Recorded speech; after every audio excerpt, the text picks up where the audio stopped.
Hello, this is Michael D. Friedman with CinemATL, and this is 4 Good Things About Blade Runner 2049.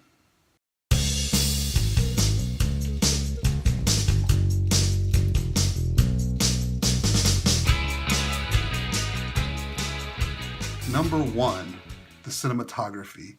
Roger Deakins has composed a beautiful picture here, much like he does on pretty much every movie he's been on. It's surprising that he has not won an Oscar, but I think he might pull it out with this one. This is just a wonderful film, the way the shots are composed, the color palette that he uses to paint the pictures on screen. Also to give credit to the set department and the art department, the production design. Everything was just top-notch visually in this movie. Number 2 is the score and the sound. The score is very inventive. It's composed by Hans Zimmer and Benjamin Wallfisch.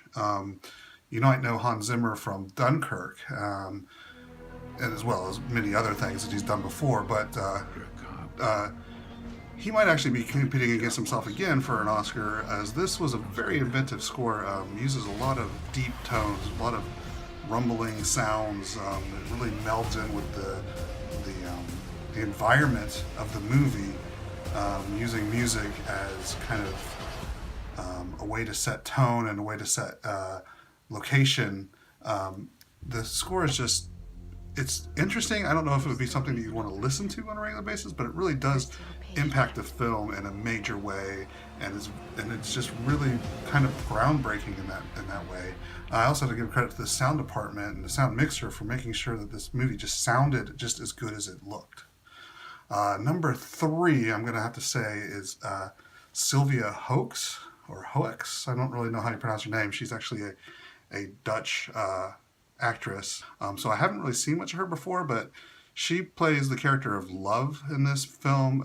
She's pretty much the main villain of the film, and she does an excellent job. You hear a whole bunch about Ryan Gosling or Harrison Ford or even Jared Leto in this film, but actually Sylvia Hoeks, she's excellent in this film, and she deserves to get a little bit more recognition after this. I think she's going to be a much bigger name in Hollywood than she was before this film. I also have to give credit to the other women in the film as well. They're actually kind of the more interesting characters to me, and they don't get as much recognition as the main actors in it, but they probably should. Robin Wright as Ryan Gosling's supervisor in the film, she's excellent as well. But yeah, the women in this film, especially Sylvia Hoeks, I thought she was phenomenal in the role. Number 4, I'm just going to say this is a really worthy sequel.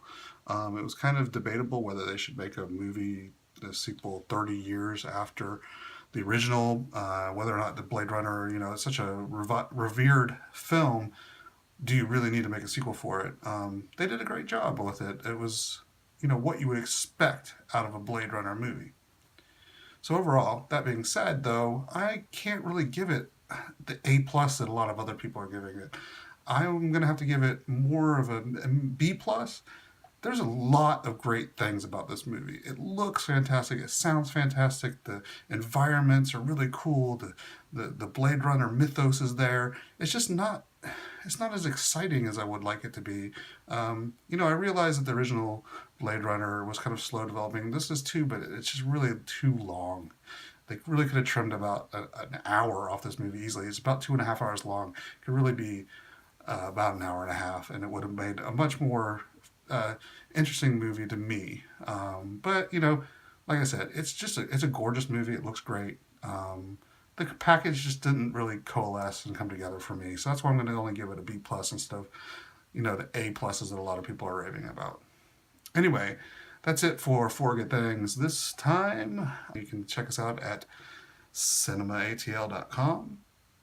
And I don't know if I'm going this way or this way, but CinemATL.com. Check us out for more Atlanta entertainment and film news, and I'll see you next time on 4 Good Things.